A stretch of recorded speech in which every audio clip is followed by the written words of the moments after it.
Herb was taken to his aunt's and she had to look after him during the day. But Herb remembers growing up, sort of hearing, things like, your dad pays no maintenance, and sort of these mumbling about his father. And, when the birthdays came by, because Herb, he was growing up year after year, 4, 5, 6, there was no birthday cards from his dad.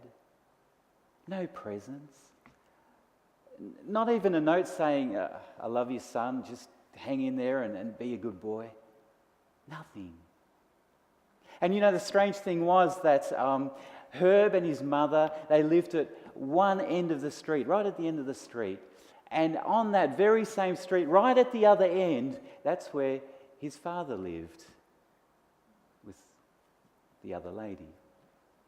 Well, Herb, as he was growing up, he was 12 years old, and he thought, well, look, there's a reason why I'm on this earth, and my dad was the one who helped me come onto this earth. Well, I might as well try and get to know him. And so he walked down right to the end of the street, knocked on the door, and started to make contact with his father. But, it was really hard. He felt his father was always sort of distant.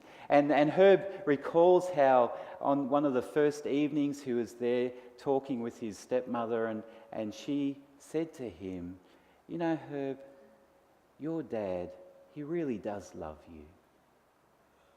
And Herb just felt this intense emotion. Love? My dad loves me? Let me get the dictionary out and pull it over and show him what the definition of love is, because what he's doing is not loving me. But Herb sort of persisted, but his relationship with his father, it didn't work. It was distant. At the age of 18, Herb, like many young people, fell in love. And that was a beautiful experience for him. He found the right girl. She was young, she was intelligent, she was going to uni. I think she was doing psychology as well. She was really a switched-on girl. And sort of Herb thought, why is she attracted to me? But she likes me. Spend a lot of time together. Then he thought, she is so good. I don't want her to slip through my fingers. I've got to do something. I've got to get married to her. And so he recalls how he was, I think, on San Francisco Bay and the sun was setting, and the restaurant nearby, they had an outdoor setting with musicians and playing, and, it was the perfect moment. And his future wife didn't see it coming. And he went and he just got in the right time. The sun was just about to set, and he got on one knee and there was this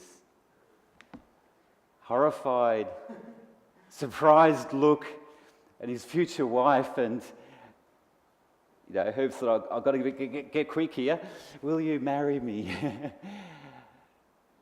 And she looked at him. She says, Herb, I can't marry you except, there's a condition on there. I can't marry you unless you have a good relationship with your father. Because I will never marry any man who has a dysfunctional relationship with his parents. Smart girl, hey. She was really cluey. She knew that if a man doesn't have a good relationship with his parents, he's not going to have a good relationship with her. Wow. Now, do you think that Herb was really motivated to have a good relationship with his father? Over the next year, he did so many things with his dad. Spent time together, go fishing together. And, it still really didn't click. But he managed to get along enough with his father to convince his future wife that things were okay, and they got married. Herb tells us, I think it was when he was about 24 years old. The setting was at his father's place in the lounge room.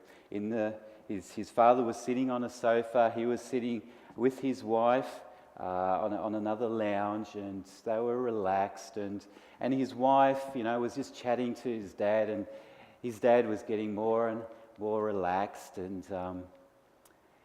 he noticed his wife sort of had a bit of a strange, dangerous look in her eye, And Herb thought, you're not.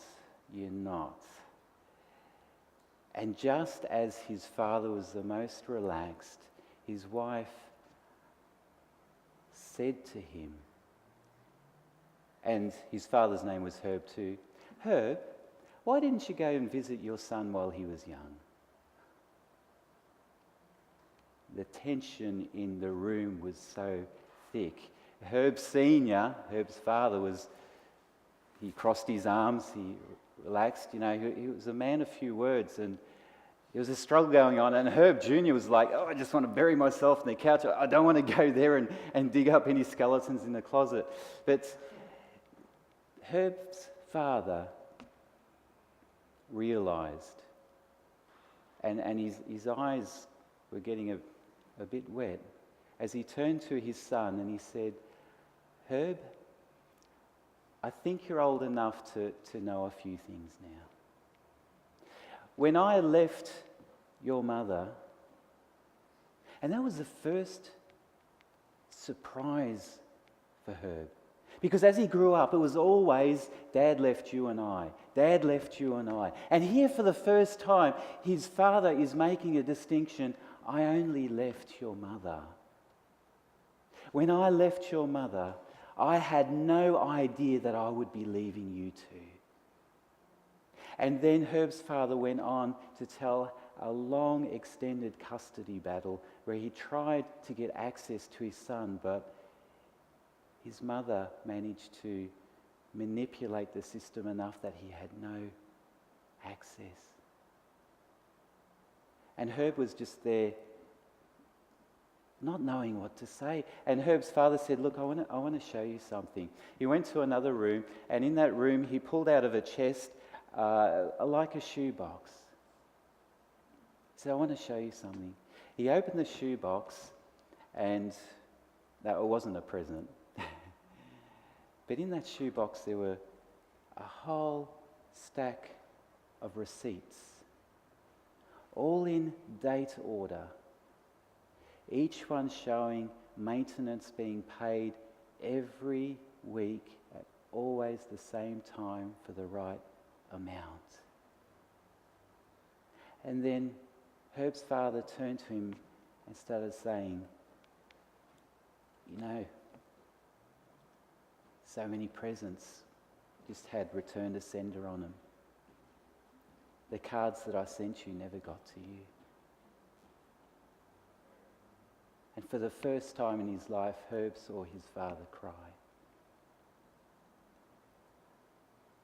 And Herb said, in that instant, he had a connection with his father which he had never had before. It was father and son as it really should be. But what happened? What made the change? Because Herb had tried to have a relationship with his father, didn't he? He had the best motivation ever. If you want to marry me, says the beautiful woman, you've got to have a good relationship with your father. That's enough for any man who wants to get married to a beautiful woman, to go ahead and try his hardest. And yet even though he tried and tried and tried, the connection was not there. But now that relationship was cemented. What changed? It was because the lies about his father had disappeared. He now had a true picture of who his father was. Why am I telling you this story? I'll tell you why.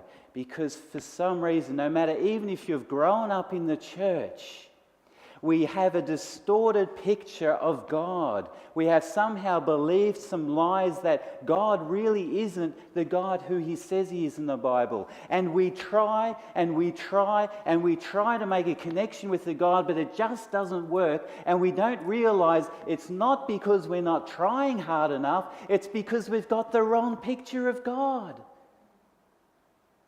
And so tonight, this afternoon, I want to show you a few references from the source itself, the book of God, which I believe will just blow you